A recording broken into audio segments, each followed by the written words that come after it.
Hi, you've reached Prophetess Chastity Daniel with the Prophetess Thought of the Day, the spirit of the crab.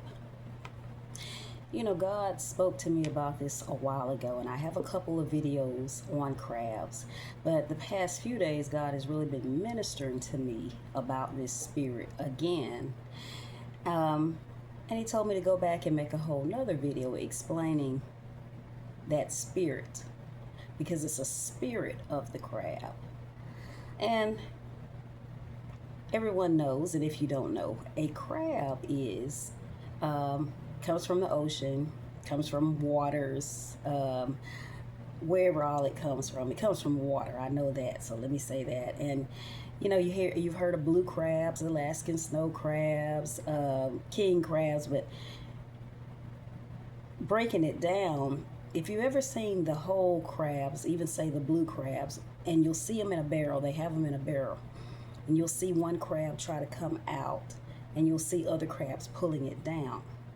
And so, in layman terms, that's a phrase that's been used concerning, well, let's just be clear. God on today is speaking of Black Americans who have a deeper identity than that, but for the sake of just keeping this short, we're going to say Black Americans. It's been a phrase used in the community for years. He's a crab, she's a crab, he's a crab, or as a race, people say they're just Black Americans are just crabs, and it's usually known among Black American people. And that the crab, when you're a crab, you basically are a person. It's within your own race, and you don't want to see a man or woman, one of them, get ahead of you. You don't want them to be successful in whatever they're doing. It's a spirit that it is a when you call a person a crab out on the streets, you're saying they're a hater. Basically, they're a hater. They don't want to see you do better, so they may do whatever to try to pull you down back into the bucket. But I'm not going to jump ahead of myself to get on that spirit, but that's what the crab mentality is. It's basically saying, you know, I don't want to see other people in my race do better than me or get ahead, or who do they think they are? And, you know, oh, she's trying to open a business up. Oh, so I'm just going to hate on it. I'm going to do whatever. I'm going to say whatever. I'm going to slander her name. Or he's running a ministry, so I'm going to go behind his back and I'm going to you know, they watched the Pharisees, the Sadducees, many people of Jesus' time sat back and watched him. They wanted to catch him in a lie. They wanted to catch him in something they could accuse him of, anything. And basically back then it had to be something against their law, you know, the Mosaic law. And so they would wait and see he's eating with sinners. Oh, he didn't wash his hands. Or, oh, you say. So whatever a crab needs to do to try to discredit another person in their community, male or female, sometimes it's physical. You got crabs out here murdering each other. You got people that are crabs that don't want to see. I was watching a story last night about a young black baseball player from years ago, and he was murdered at the hands of other blacks. Thought he had something, thought he had more than them, and they wanted it, and set up to rob him and ended up killing him. And so sometimes the crabbing gets severe. It can even lead to murder. Sometimes it can lead to, you know, jumping on somebody. Oh, she thinks she's cute. She thinks she's going to go out here and model, so we're going to jump on her and slash her face. And so crabbing, sometimes it can get severe. It can go beyond just, I'm at the job and I'm lying on him, or trying to catch him in something so I can run back and tell the boss, because who does he think he is? And he's up for promotion. He's going to get higher than I am. But again, it's within the race. It's that mentality of pulling others down. Don't want to see them come up. And it's so crazy because there are some people who are successful, Black Americans who are already successful, but they don't want to help the next one get to their level, or even get to the level that God says that person is supposed to be at, which many times is even greater. And oh Lord, a crab definitely cannot, many don't even want you to get up out of the barrel, period, to even get a GED, a job, an associate's degree, just whatever the bare minimum is, let alone thinking you're going to come up to where they are and be CEO, or et cetera, or owner, or whatever it may be, international speaker, or et cetera. And so God said that is a problem because many times you have a lot of black Americans that will make a lot of excuses about what's going on, and they'll blame, oh, it's this person, it's the white person, and it's this person, and it's something that happened over 400 years ago when I wasn't even here, and my grandmother wasn't even a part of the transatlantic slave trade. But it's an excuse. But God, how many of you know that God says old things are passed away? You forget those things. Apostle Paul said, forget those things which are behind and reaching forth into those things which are before. I press toward the mark for the call, the prize of the high calling in Christ Jesus. And we're supposed to worship God in spirit and truth. So let me go back. Many of these people I'm talking about, these black Americans, are Christians, or so they say. I'm of Christ. I'm in God. Many are serving. You know, you got a crab. You have crabs in ministry. You have people that can help other people in ministry. Partner with them. You know, when we go to the book of Acts, and for the sake of time, I won't do it, but all through the book of Acts, when the apostles did miracle signs and wonders, when they did all these great things, when they were winning souls, because they were winning souls by the thousands daily, it speaks one thing that it always says: they were of one accord. They were on one accord, togetherness, harmony. People who are out here doing, and many times we have people that will hate on them. Black Americans will say things, well, these people are doing this and these people are doing this. These people come here and they're coming together. They stick together to do great things. It says the apostles were on one accord. One. Psalm 133, 1. How good and how pleasant it is for brethren to dwell together in harmony, in unity. That's when you do great things. There's no billionaire out here who has done it on their own. When you see the 1%, whatever that percent is, of billionaires, they've had help. They've been on one accord at some point with the right people to make great things happen. When people come over here just being honest and they're illegal like a whole lot of people are, and they're buying houses and they're in businesses and they're doing great things beyond what many of these black Americans have done that have been here for years and decades, they stick together. They're sticking together. They're making it happen. They're reaching out to people who aren't even their blood, but that look like him and that have similar plights and plans as them. And they stick together and make it happen. And that's what God would like. But since he knows that that is not realistic in this world, because we've had years and decades to do it and it's still not happening. As a matter of fact, in these end times, it's getting worse. The purpose of this video is to show the remnant, those people who want better, those people who are tired of this like God is, and those people who know they're here for greater and want to possess the promises of God, the things that God has spoken over their lives. God is here for them to tell them, I'm here today to show you how to maneuver through these crabs. I'm here, I sent my prophetess on today, Heshata Bahaya, the master prophet, is here on today to show you, to encourage you, to let you know that no matter, first of all, whatever these crabs are doing at your job, in your businesses, to come against you from opening that business, to come against you to try to get that business shut down, that home daycare shut down. Many of you had things you were doing because you had to do it the way you had to do it without all the paperwork, and you had home things going on, and you got crabs that hated on you, called companies, called the zoning officials, called these people to get you shut down. God says, guess what? I'm making a way in the wilderness. I'm going to connect you, because not everyone who looks like you is a crab. And to take it a step further, I will send non-black Americans. I can use whoever I want to send to you to help you with that vision. Because guess what? I put that vision in your heart. So I'll bring it to pass. Don't worry about that crab. Don't worry about these crabs. Many of you, God says, have crabs in your family. Don't want to see you get ahead. Don't want to see you make it. And many of them are successful, but they may not understand you, don't understand the way you're doing things. Oh, that's never happened before, and it usually happens this way, and that's never. And so they'll crab on you. But guess what? Again, it doesn't matter about who's your blood. God will send people who are not your blood to push his vision for your life. You have many people that your pastors, you've been on that. God, hear God say, it's time to move. It's time for many of you to move. You've been under that same church that mom was under, dad was under, or maybe it's your uncle's church, and you're going nowhere. But God has a great call on your life. Many times pastors won't even put you up to speak. They won't even help you to exercise your spiritual gifts, to walk in that office God has decreed over your life, because they're jealous, that crab mentality. So let me go back. So now the spirit of the crab says, the summary of the spirit of the crab says, there's not enough to go around. When you are a crab, your mentality is, and again, you could be at great levels, but just it's a low self-esteem spirit. It's a spirit of insecurity. Jealousy comes with it. Envy can come with it. And again, I keep stressing, many times you say, well, this guy has it going on. Why? But it comes from the inside. And he does not want to tell. I've seen situations where I've seen guys ask about jobs, and the person will have the name tag on and say, I don't know anything about how to get there, or I don't know anything about how to apply. I don't know. That crab mentality.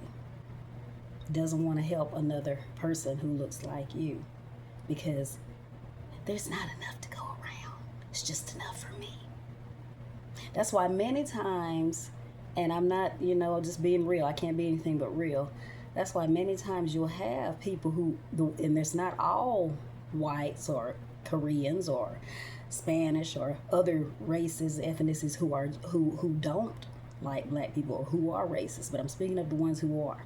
That's why many times they can take that one black and put them in a position in their business or in their country, and kind of use him to be the doorkeeper, the watch, the guard over the other blacks, to keep them in line.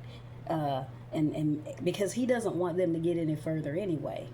I'm the token black. I'm the one, or she's the one. I'm the one. And so, the other ethnicities are pumping stuff into their head to make them think, yeah, you're so great. I normally don't even deal with you guys, but you are so great, and it's something so special about you that and I've been there. So I know what I'm talking about. I grew up with it. Well, they're this way and there, but you're not like them. And so, but I didn't fall for that, because I've always stood on my own. I've always been a person of high self-confidence and self-esteem. And even if I wasn't in another area, I was in the area of I'm my own person, and no one can lead me astray. If I go astray, it's gonna be because I want to.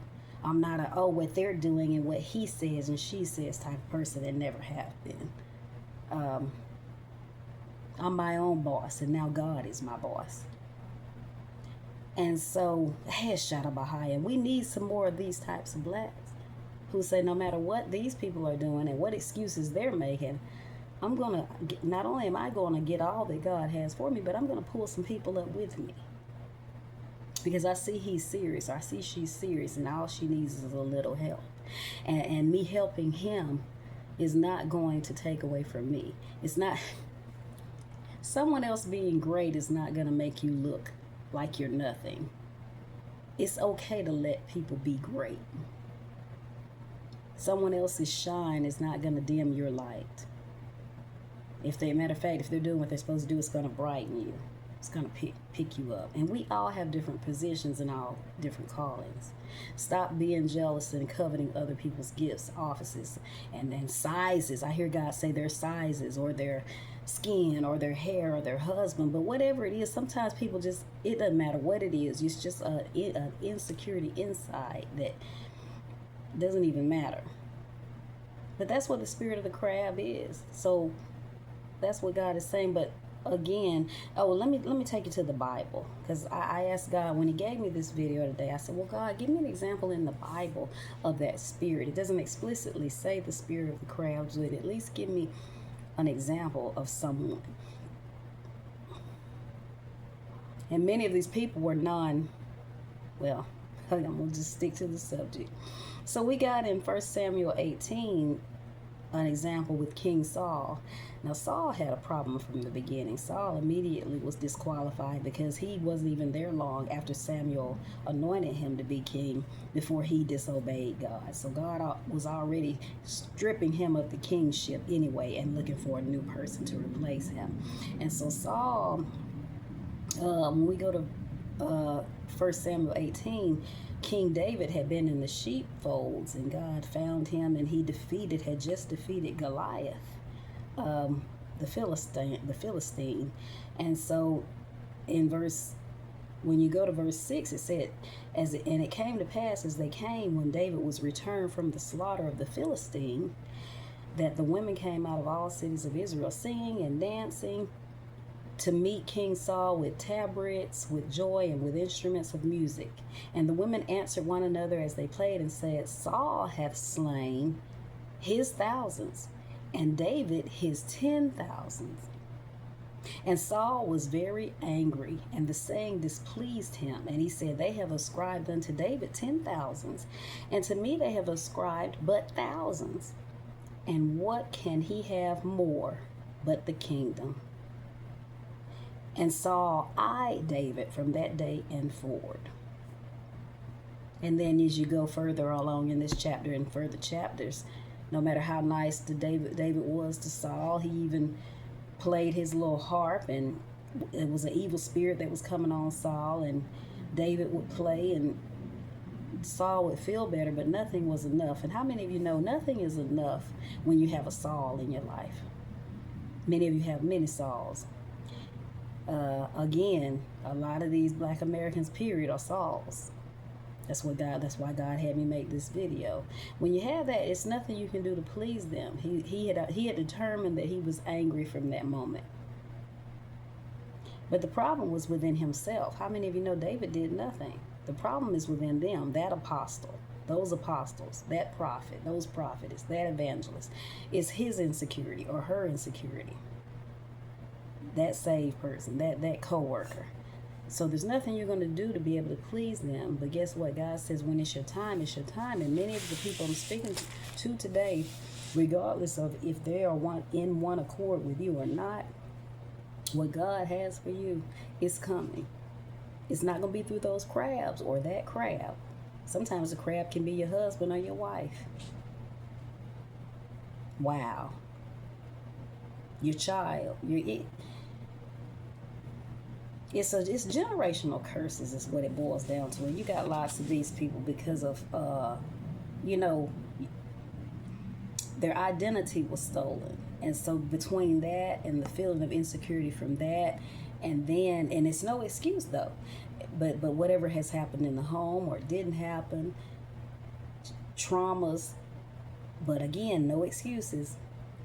All of that, because many of you say you've been in church 30, 40 years. You've been preaching and prophesying for 30, 40 years. So that's a healing and deliverance issue.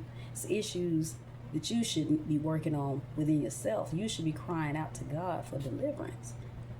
Because many of us, once God shows us he's using us, we negate away from our issues onto what everybody else has got going on. They're doing this and this, and God's using me to do this and that. And we never go within. We paint everything with pretty makeup, some more than others, and get these bought bodies and buy breasts and butts and weight loss surgeries or whatever the men do, hair transplants, and work out and get abs, but we never work on the inside, on the trauma, on the brokenheartedness, the envy, the jealousy. I hear God say on that unforgiveness, to where you've had situations happen with people who look similar to this woman or this man, and so you project when they come. So many of you have pushed away the right person. Sometimes it's just a person, not people, that God has sent to you to take you to the next level. But you diminish this person because of whatever has happened in the past. And who does she think she is? I'm not going to let her, and he's not going to go any further than this, and I'm not going to help him in this. But when you didn't help them, guess what? You didn't help yourself, because God sent that person to enlarge your territory, to help you with the prophecy he promised to you. But you looked at him and said, who does he think he is? Or no, he's not gonna, he might end up being greater than me. Or I saw her gifts. Many times as prophets, I saw the gifts that in her, and I saw where she's going and where God, no, she's not gonna get, But how many again, do you know that you can't stop what God has already decreed? Now, sometimes wasting time with the wrong people can delay, but God has a way, I hear it, and this is for somebody, God has a way of redeeming the time.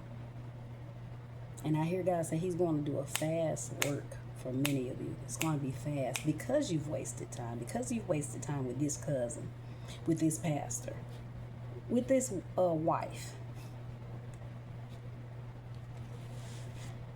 I feel a part two coming, spirit of the crab.